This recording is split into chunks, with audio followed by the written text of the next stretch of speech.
I'm going to talk to you today about storytelling for social change towards sustainability. And I'm going to kind of break it down into 3 parts. And in each part, I'll do a little bit of chat, and then we'll do an exercise and then another chat. The first one will be mainly characters, because characters can act as role models. So I'll talk about how they can influence others. I'll talk about when we're communicating, the future and climate and so on, is it better to do a solution focused, or is it better to sort of focus more on the problem and take a more sort of catastrophic approach? And then I'm going to finish off talking a little bit about this sort of new concept that's just sort of emerging, is Throughutopia. And I'll finish by talking on that. So I'm going to begin by talking to you about characters, and especially the way in which they can act as role models. I've just finished a project I was doing with BAFTA, which is, for those not in the UK, it's kind of our version of the Oscars, and their sustainability wing, Albert. And we wanted to find a way to engage people in the conversation and ask the question, is it still okay to present high carbon consuming characters as aspirational? So you guys in their sports cars and private jets, and people with like new outfits every day. And we thought we wanted to find a way to do it in a kind of, not in a finger wagging way, but in a fun way. So we created 5 sort of Instagrams, and this is an example of it. So you've got James Bond. He has quite a high carbon footprint when he's taking out the bad guys. He's got his single-use sports car. He's got his walk-in wardrobe of luxury suits. If we all lived like James Bond, we'd leave about 20 planets. But then you've got Jack Reacher, and he only shops in second-hand shops. He only travels by bus. He takes pride in walking lightly upon the earth. So he's managing to take out the bad guys on a much lower carbon footprint. So we had a bit of fun with that, and we tied it into a survey. And the results actually were different to what we expected. So I find it jarring now when I see characters with really high carbon footprints portrayed in a positive way. But I kind of thought I wasn't really the norm because I work in that area. But when we asked people, do you think that the fictional characters you see on screen affect your own behavior and aspirations? Nearly half said yes. And again, nearly half said they did think that was problematic. And I don't think anyone was trying to say that every character should be virtuous and vegan and all that. But they did think that this is something that perhaps should be looked at. So, just as today we might find racism in 70s sitcoms, or sexism, Justin Phil's 10 years ago, to be honest, jarring, perhaps in a few years' time we might find these characters, who order food and then leave without eating it. I mean, whoever finishes a meal on TV, eh? Then they don't ask for a doggy bag to take with them either, or get in private jets. We might find that a bit jarring too. And the reason it matters, well, actually, I'll just leave it 1 minute. I'll come back for a moment on that. That's our Instagram tile that we did with Bond and Jack Reacher. I mean, we had a lot of fun with that. Albert, which I said of the sustainability wing from BAFTA, did a planet placement report, and they looked at how many times climate was mentioned in scripts, whether it be soap operas or dramas or movies. And they noted that, like with COVID, for example, we had a whole new vocabulary making its way onto our screens, like social distancing and so on. But they also noticed that not much to do with the climate was making its way into the vocabulary we see in our fictional offerings. And they thought that was problematic because, say, for example, you're watching a drama and someone gets in the car and doesn't put on their seatbelt. That tells you something, yeah? Or they drop litter. We know that might either come back in the plot because it's not a normally acceptable thing to do, or it might indicate a bad character trait. But if someone in a TV show jumps on a planes to and fro, is wearing a different outfit every day, eats only beef, none of that is deemed as problematic. And if we don't show it as problematic, then it's normal. It's kind of almost being promoted because of the way we kind of take in information. So if anyone's interested, you can find it on their website. And their key takeaway is that it's not just about mentioning climate in stories. It's, are we presenting excessively high carbon consumption as problematic or as normal or as aspirational? And that will affect us because of the way we learn. And my background's in psychology, and there are two main ways we learn. One is through what they call the rational elaboration model. It's what's happening right now. Someone tells you something, you are paying attention, and you are consciously processing what I'm saying. Thinking, do I agree with that? How does it fit in with what I already think? But another way we learn is just unconsciously absorbing the attitudes and behaviors and values around us. And cultivation theory talks about how what we're exposed to on film and our TVs will affect our behavior. And there's been quite a few studies showing that our, viewing, say, series where there's sort of high fashion heroines, especially when you've got the adverts promoting that in between, does change our shopping behavior, for example. In books, the term they most commonly use is narrative transportation. And that's when you're reading a character, while you're reading, if it's well written, you are immersed. You take on that character's beliefs and opinions and values as your own. And that can persist beyond finishing the book, and they call that the sleeper effect. So fictional characters can actually be a lot more impactful than perhaps we realise. So it does matter how they're portrayed. And you can see here some examples. You've got Lord Alan Sugar from the reality show The Apprentice, very proud of his private jet. You've got Carrie from Sex and the City with her walk-in wardrobe. You've got Homer Simpson with all his burgers. Hacks, Emily in Paris. You need a Paris Agreement just to support her wardrobe. Lucifer, he's the devil, so maybe we'll forgive him his fast car and high consumption.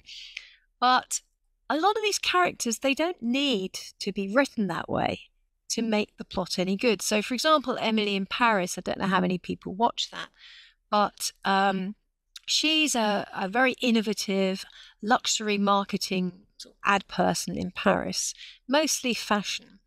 But she doesn't have to be constantly showing images of her shopping with bags bouncing against her legs and different outfit every day. She could be promoting retro fashion, pre-loved fashion, secondhand fashion swaps, all these things that actually are becoming more fashionable in themselves, are becoming trends in themselves.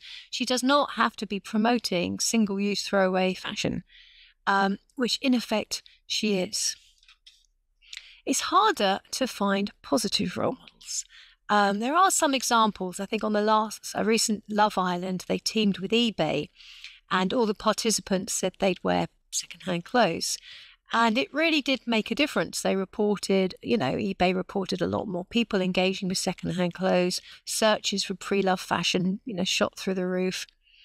You had to go all the way back to the 70s for the Good Life, for one that actively, I think, promotes a more greener way of life. Recently in the UK, this is not something probably most of you will know, but I'll give it an example of one that did it very subtly. Is the Detectorists, about a couple of guys who have their metal detectors looking for treasure. But it has lyrical shots of nature that engages you in feeling love for the natural world. Andy, the tall one, has a job cleaning verges, and he replaces the pesticides with water, because actually weeds and verges are very good for wildlife. And Lance, who, even though he's quite well off, only cooks curries with seasonal vegetables. So these are sort of ways of kind of product placing green behaviours in a fairly mainstream comedy. One of the ones I wrote was a book called Habitat Man. And it was inspired by a real-life green garden consultant. And he'd given up his job in the city, retired early, to help make gardens wildlife friendly. And he told me about, we installed a water butt, got sort of pollinator-friendly plants, put in a pond, and so on. And he said, I can only do a few gardens. I would love to do everyone's garden. And I thought, well, maybe if I write a book, I could see it would make a great TV series, actually, was my first thought. So I threw in a body in the garden, I threw in a romance, and then we ended up with an eco-themed rom-com with a hint of cozy mystery. And it was great fun, and it did seem to do the job of both entertaining and inspiring green behaviours. I had a little comedy sidekick who had this random recipe generator, based on a real one I tortured my children with way back. And it had, you sort of press this button and it'll randomly come up with ingredients, but only low carbon ingredients. And there was a joker column which had ingredients you had to use, like edible insects or nettles or something that might introduce people to kind of a fun ingredient, that is low carbon. And we did some research on it with the University of Utah, actually, and the English department. And they followed 50 readers, and they asked them a month after they'd finished whether they'd actually changed any of their behaviours. And 98% had adopted at least one green alternative. The most impactful scene, I think, was the scene with natural burial. So I had a body, so I thought, well, let's have a burial. And then I had a lovely natural burial scene. And a lot of people wrote to me afterwards saying they changed their will to have natural burials because they didn't know that the formaldehyde you use is basically poison, poisoning the ground. They hadn't really thought about, hardwood coffins and rainforests and the carbon footprint of cremations. So it really did have an impact. So another one I can think of is, if you think of the best-known fictional character, Santa Claus, Father Christmas, and he is probably a role model more for consumption, I would say, than anything else. And I don't know how other people felt over Christmas, but you come from watching documentaries about baby whales dying in plastic, and suddenly you're surrounded by non-recyclable wrapping paper and gifts, you're probably not going to use, and think, is this still okay? So I'm working on a little story now about a kid who has to be in hospital over Christmas, and there's a hospital Santa, and all the toys come from the toy hospital, and we're using it as a way to promote upcycling. So, Albert, one of the reasons, let's talk a little bit about how we inspire behaviour change, because people say, I think it was George Orwell who said, writers write to change the world. And my experience of many writers is quite often you do want to, make a difference with your writing. So how can we do that effectively? Well, the best-known theory of behaviour is the theory of planned behaviour. And that tells us that behaviour is affected by our attitudes towards the behaviour, and that's in turn affected by our beliefs and our knowledge and our awareness. The subjective norm, now that's what everyone else is doing. What behaviour will be approved of or disapproved of. So basically, we want to fit in. And the last one, and the most important, is perceived behavioural control. That's our sense of agency, or self-efficacy is another term psychologists use. How able you feel to do the behaviour. Do you think it will make a difference? So if we apply it to a green behaviour like recycling, whether or not someone recycles will depend on their attitude towards recycling, whether or not people they care about will approve of them if they recycle or be disapproving if they don't. And most important, are there recycling facilities available? And one of the issues with a lot of communications, whether they be stories or films or news things or, non-fiction articles or any kind of climate communication in particular, we mostly focus on attitudes, on raising awareness. Whereas actually, when you look at the field, there's a lot of work, particularly in sustainable consumption, there's a massive attitude behaviour gap. Everyone says that they'd like to buy green and ethical. Actually, they buy based on price and quality. So the real ways to engage people are by talking about social norms or showing people how they can make something happen, how their behaviour can be effective. So you can use these insights to find ways to promote sort of pro-environmental behaviour, to show how actions make a difference, or it may just be enough to show social approval of green behaviours or disapproval of non-green behaviours. So, for example, quite often if I see vegan people portrayed in the media or as a character, they're often portrayed as a bit annoying. Simply portraying them as virtuous and someone who's maybe stuffing their face with beef as being less appealing, that can be enough in helping to shift social norms. And cognitive science as well supports the role of role models, because they kind of bypass our conscious brain and they tap directly into the way we understand and think. So we're coming to our first exercise now. And if you're working on anything yourself, use the characters you've already got. Or if not, you could think of existing characters you know and think with 3 to 5 ways you can normalise or promote climate solutions. And they could either be things that we can all do, that viewers, readers can do themselves, or it could be to raise awareness of a policy that perhaps we're not yet behind, but would make all the difference. Something more futuristic. So, and see if that theory of planned behaviour inspires you at all. Here we go. Let's go on to this.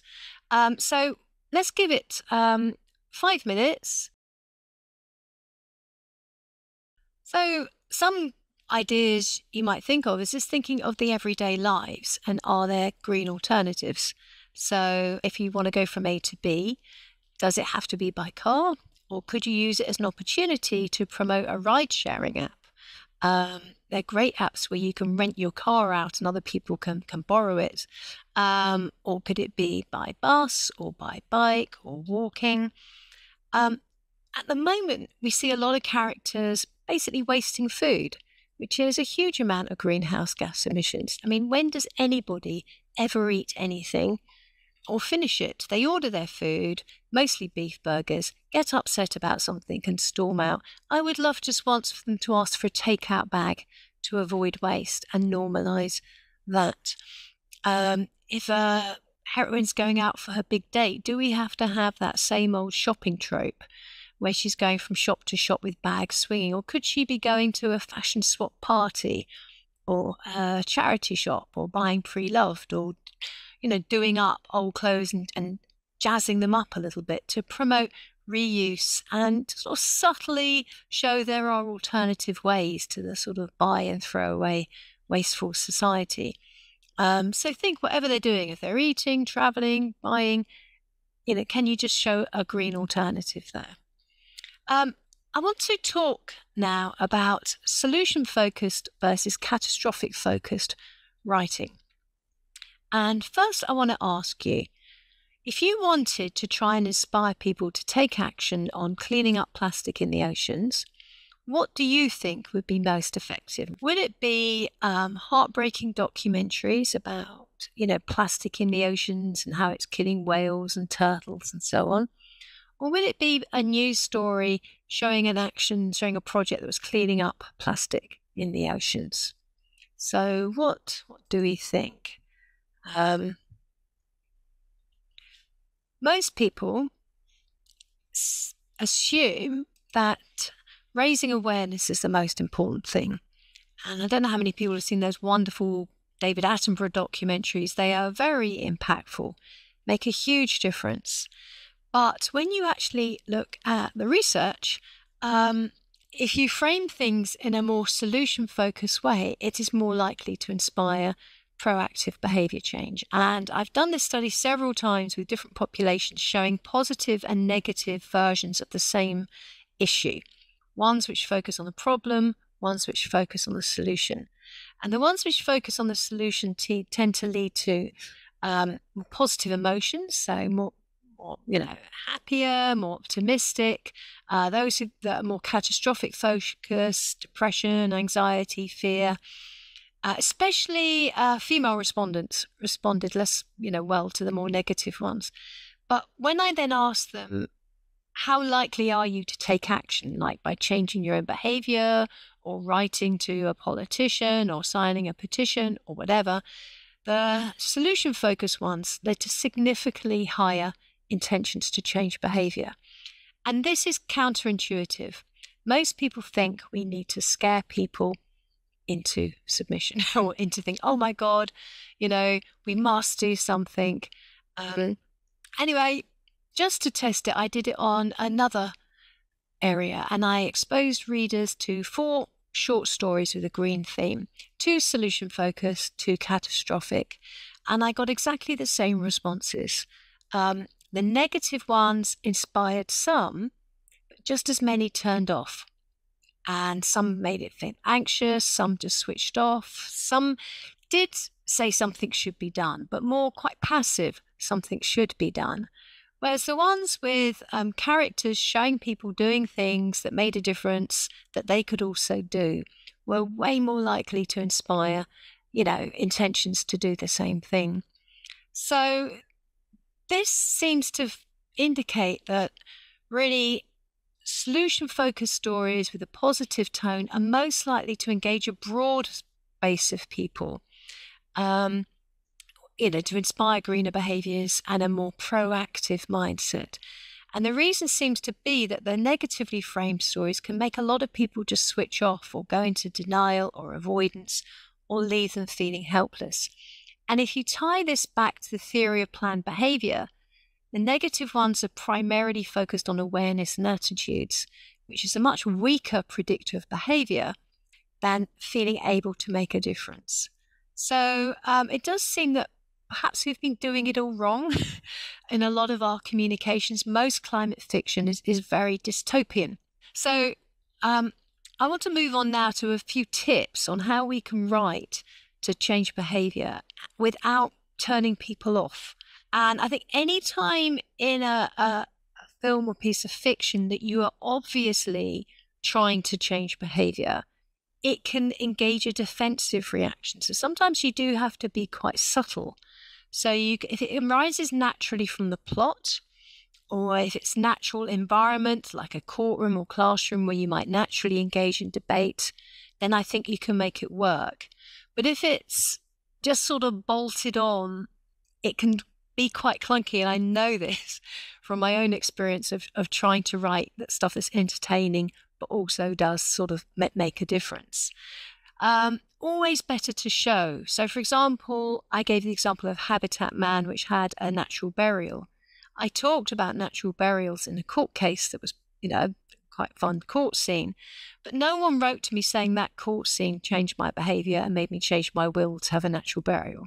It was the actual scene showing people involved in a natural burial that engaged their heart and emotions. So I think, the show don't tell always applies here, because it's very easy if you've got a cause in mind to info dump or come across as preachy. I quite often use humour as a way to sort of lighten the tone, especially. But everyone's got their own way. There is a whole branch of climate fiction that is aimed at people who seek it out, who like climate fiction and who like dystopias. But that's covered. And I think what I want to talk about is those people who just read for entertainment and you want to get across to that new audience. So when I wrote Habitat Man, for example, every garden had something to keep the reader entertained. So in the love interest, Laurie, the readers are interested in the romance, but I looked at it as an opportunity. She has a dog, to share information that pet treatments such as wormers and flea treatments don't just affect the dog or cat. It can affect the entire ecosystem, especially if they like sort of jumping in rivers, which lots of dogs like to do. I have a garden with a polyamorist and, the character is talking about compost bins, but the reader's waiting for her to make a move on him. There's a Wizard of Alston who wants a habitat for bats and frogs. So you can talk about creating habitats for bats and frogs, but the reader's waiting for a little bit of magic to sort of, lighten things up. We've got a body in Daisy the Feng Shui's garden to keep people interested in the mystery. When you've got a burial, you can have a coffin. It doesn't have to be hardwood. It could be a woven willow coffin. And then you can talk about greener options. So it's finding ways to smuggle sort of product place, green behaviours and alternatives into a mainstream book is one way. So if you want to change the world, you don't always have to set it in the far future. You can start kind of promoting things right now. And one of the reasons I worry about the way a lot of people are writing is I think we need to start moving. There's a lot of people now with high eco-anxiety. The statistics on how many people are worried and wake up with nightmares and worried about having children are growing at an alarming rate. So a lot of people are in this quadrant, young people. They feel they can't do anything to make a difference, but they do feel anxious. A lot of people, probably like myself and maybe some of the other speakers, we have high agency. We feel we can make a difference. We've got a bit more of a voice. But when you're worried, you have risk of burnout, of alienating others. There's the whole group of people who don't know, don't care, just get on with it. So I just think, how can we take people from, the low agency, high eco-anxiety or low agency, low eco-anxiety, and move them into calm, effective action? And one way to do it is, placing solutions in your story. So I guess the exercise too is, how can we smuggle in green solutions? So I'll leave this as a tip. But think of an existing story or a story aimed at the mainstream and think either via the characters or the plot. See if you can product place green solutions in the storyline. And I'll move on now to the Throughtopian approach. And Throughtopia is the idea that you imagine what a sustainable society might be like if we do it well. And then you work backwards from there to see how we might get there. And it's kind of an alternative way. So many are familiar with the term utopia, but utopia literally means no place. So it's an unrealistic, by its very definition really, idea of the ideal society. And dystopia is what most things set in the future are, which project our current problems into the future and just imagine things being terrible and no one would want to live there. So we've got quite a lot going on in the dystopian field. So someone put this together for me, and they tried to map stories in terms of whether they were dystopian or utopian, so whether a positive or negative picture of the future, and their plausibility. And he found plenty that were plausible and dystopian, quite a few that were not that plausible and dystopian, a few more utopian ones that were implausible, but not very much that was both plausible and utopian. And I think this is an area that it would be nice if we try to populate a little bit more, so we can give people a vision to aim for, to inspire them, some carrots rather than some sticks. And this is one of the things that I tried to do when I set up the Green Stories project. And the idea is to check out some of the transformative solutions on our website and integrate them into their story. And we've run about 20 competitions since we set up 5 years ago across all different formats. And just this morning, I think I've just secured sponsorship for a short story competition for next summer around the theme of nature, habitats, national parks. And we asked them to either product place green solutions in the context of a mainstream story, the mainstream genre like a thriller or a romance, or we asked them to set it in the future or near future and adopt that Throughtopian approach. Think of the kinds of solutions that would be transformative and then set your story in that kind of society. And the No More Fairy Tales Stories to Save Our Planet is an anthology that does just that. And we've got 24 short stories in there, and it covers all kinds of things. Some are solutions that are already underway that involve things like seagrass planting and kelp planting. But they give a bit of an idea of how they can come about and their scale and benefits. Some are more future-based. So we had a few stories that imagine giving ocean status to the nation. And one story sets up the idea, another one imagines it when the first difficulties are just happening, and then a third story imagines it 60 years in the future and what it looks like. And it has actually inspired people at the last Ocean Summit. They read the stories and thought, hang on a minute, this should be on the agenda at the next Ocean Summit. So for those who wonder if stories can make a difference, well, Habitat Man proves they can. And this anecdotal evidence shows that they can also get, plant seeds of ideas that can then take root. So one of the stories in there, it's actually more of a novella, actually, it's the longest one. It's called The Assassin. And it imagines 8 people in a citizens' jury discussing, different climate solutions. And then there's a murder.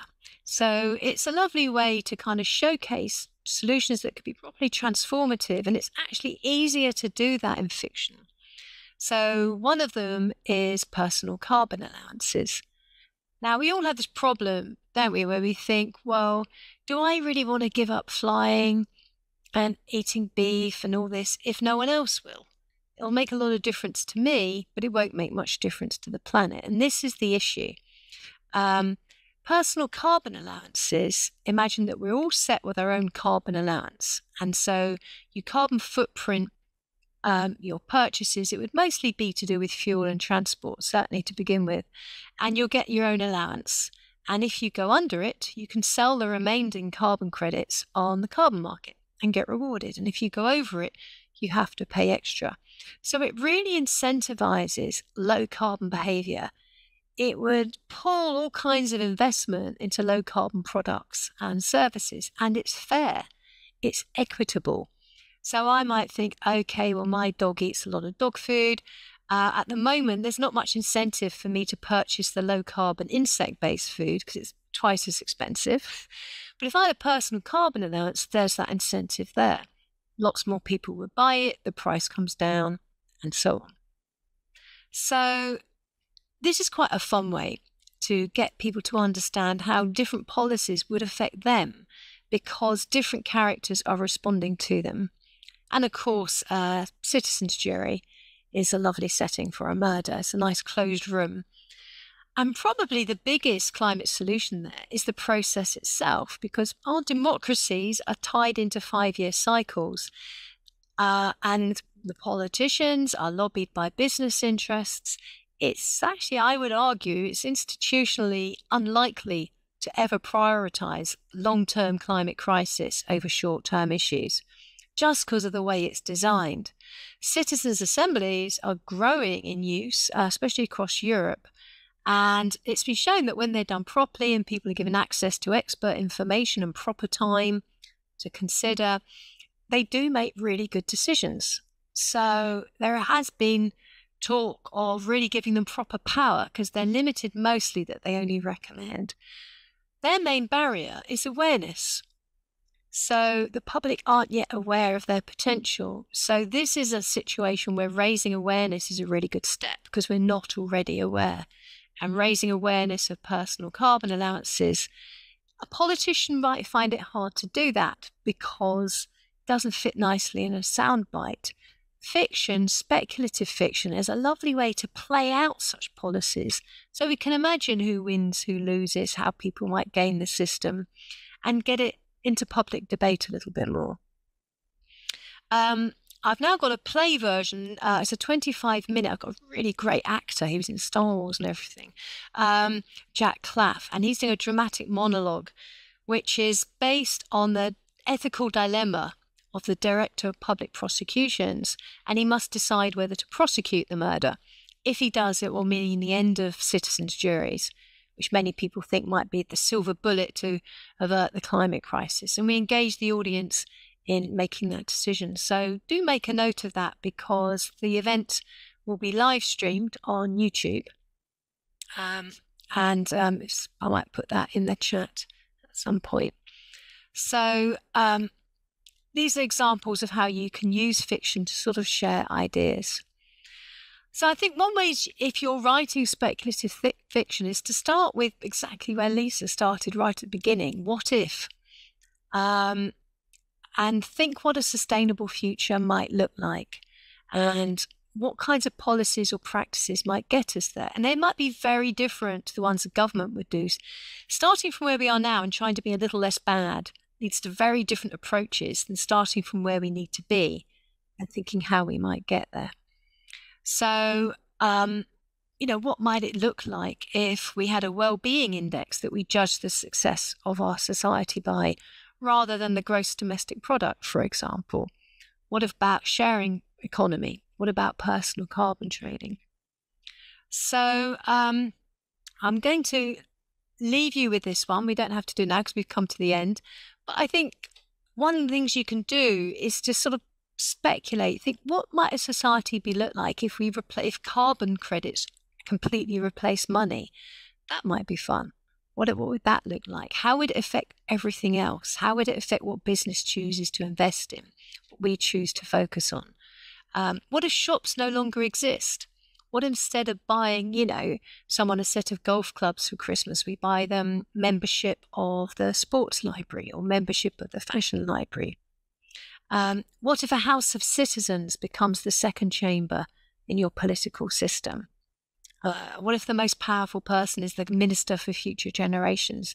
So these can, populate your plot. They can be the setting, and these can be really, you can inform your speculative fiction with some really, really good ideas that will really make a difference. And I think it's worth. Do check out the Green Stories site, especially the No More Fairy Tales, because we link every solution and every story to how you can make it happen and a bit more information. So it's a good resource there to find out more about things. So there's the link for that. And let me just see if I can link to this and show a little bit of that. Will it do it?